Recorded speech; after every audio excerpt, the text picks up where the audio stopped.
Hello and good morning. Today we're making Membrillo, which is a way of preserving quince.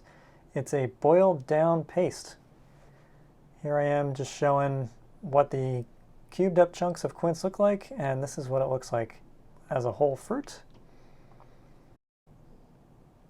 The seeds inside the quince are surrounded by a gel that is basically pure pectin. So if you want to collect that, you can, and it could be really useful. So let's move on and put this recipe together.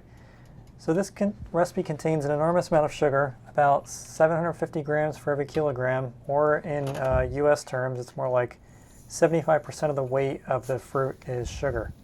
So weigh it out and then combine that with sugar. For every 2 pounds of quince, I put in 2 tablespoons of lemon juice and about a cup of water. So let's boil this down. Alright, so now that we're up to boiling, I would like to note that one thing that can improve this recipe would be to use a slow cooker if you haven't, because while the recipe said it could take up to an hour to simmer this down to a paste, it really took me more like 2. So just food for thought.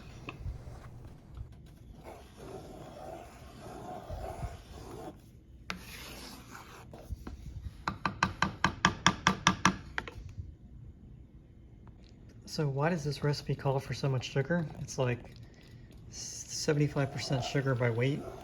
And I think the reason is probably what I'm seeing right now, which is when I've done this with just pure quince chunks and boiled it down like I'm making a jam, by the time I get to maybe 30 minutes in, they're starting to like explode out of here because they just get really thick and kind of jam themselves. They have lots of pectin in them.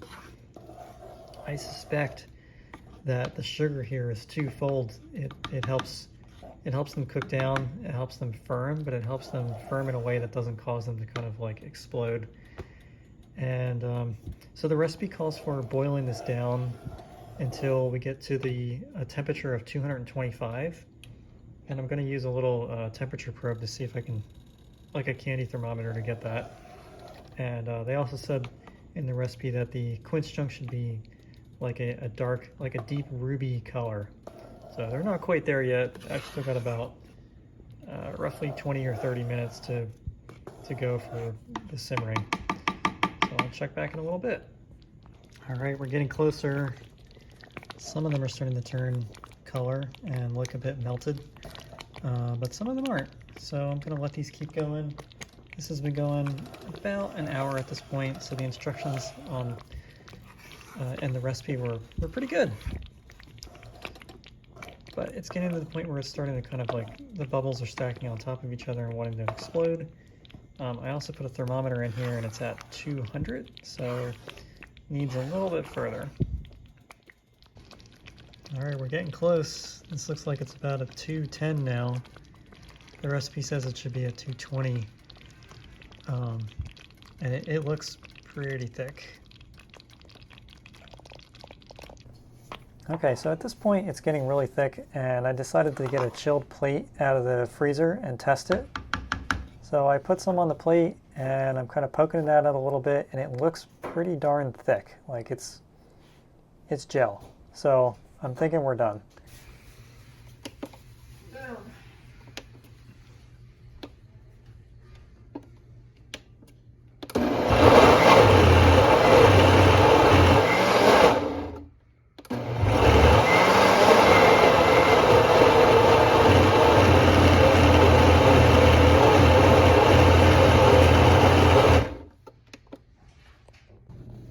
Okay, I think I was right doing the chill plate test. It looks like it's done.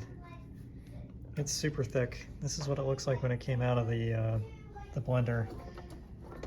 So next thing is to stick it in the fridge and let it harden up. Okay, here we are 2 days after a trip in the refrigerator, and it is ready to go. I'm peeling back the parchment paper I put it on it and just doing a little push test here, and yeah, it's pretty solid. So it's all set and ready to cut up. And here's the finished product. It is absolutely delicious. Here's me peeling it up and cutting it into little squares. I think you should try it for yourself. It's a wonderful way to use up a lot of that quince and to have something that'll store for about a year.